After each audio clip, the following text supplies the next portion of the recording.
Well, this ought to be quick. You want my recap of that disaster of a Bears game on Sunday?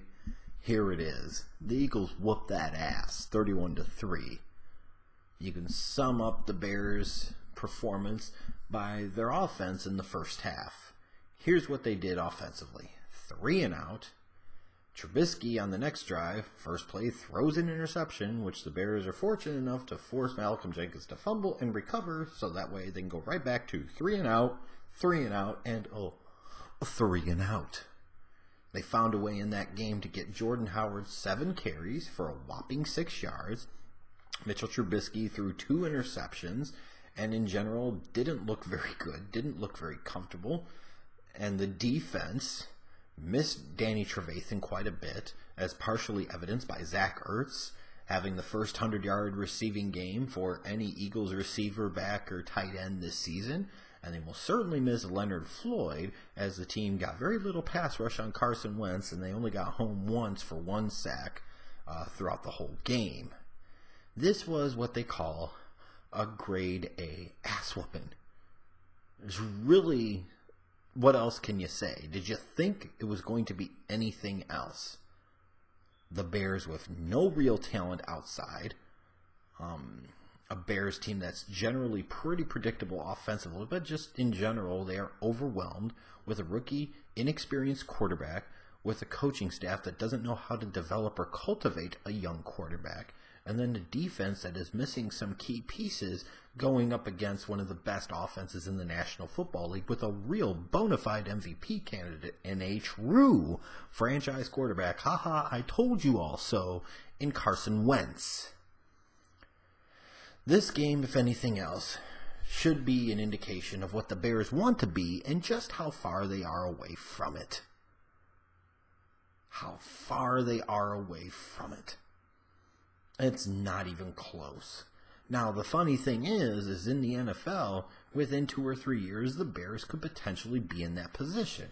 Now, I've saw and heard a lot of comparisons this past week to Carson Wentz's situation last year in Philadelphia and Trubisky's situation in Chicago, which I understood Doug Peterson was trying not to motivate the Bears or anything else, but he's full of shit and he knows it. Number one, Carson Wentz was a better prospect, period. He was bigger, with a stronger arm, and at least equivalent, if not better, mobility and natural athleticism, just an overall better feel for the game, who came from a pro-style system, so many things that Trubisky really didn't have going for him. That's one big difference. The next big difference is that Carson Wentz went to a situation with a team that had solid defensive personnel already, and had quality offensive minds on the coaching staff in offensive coordinator Frank Reich and head coach Doug Peterson. Carson Wentz went into a situation where he's getting coached by 2 former NFL quarterbacks. Backups or not, they still stuck in the league for a time. So they know a thing or two about football and the demands and expectations for the quarterback position in the National Football League. It's a big significant difference.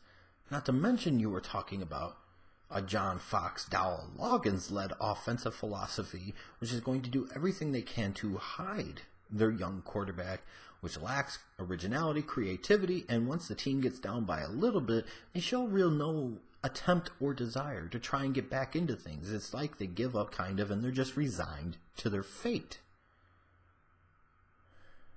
Really. And even from the jump, the offensive talent around Wentz last year was better than it is around Trubisky this year. So I get the leap that people are trying to make, and some of the Bears fans and some of the Bears media are trying to get on this as well because they want to trying to trick themselves into believing that this is what the Bears could be in another year or two, And the bottom line is there is a significant amount of work before we start thinking that this team can be like the Eagles in a couple of years. There is a lot of work. A lot of work. And hopefully, if there is one positive to come out of a game like this, where there really weren't any positives, so to speak, with the Chicago Bears, other than they forced a couple of turnovers, and the Eagles shot themselves in the foot from time to time. Otherwise, this game probably would have been like 45-3. It's that hopefully the John Fox being fired, and I loved, by the way, that Firefox logo at the Eagles game Sunday. That was clever. That was awesome. And it represents exactly what the future of the Chicago Bears organization should be heading into this offseason. The countdown clock has to have begun. T-minus 5 games left, hopefully less, but T-minus 5 games left of this failed John Fox experience. He needs to go. He has to go. He must go. That performance on Sunday was abysmal. And this is year 3. We've seen no real development in the young quarterback.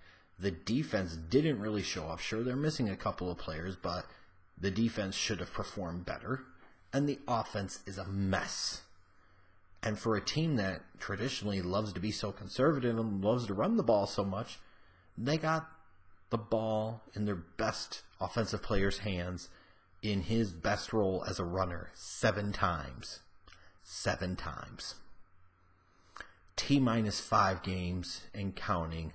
Let the countdown begin. Fire Fox.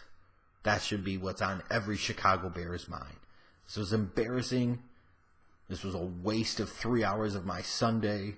And I'll be happy in another month or so when this wasted season is finally over. That way I can move on to other things.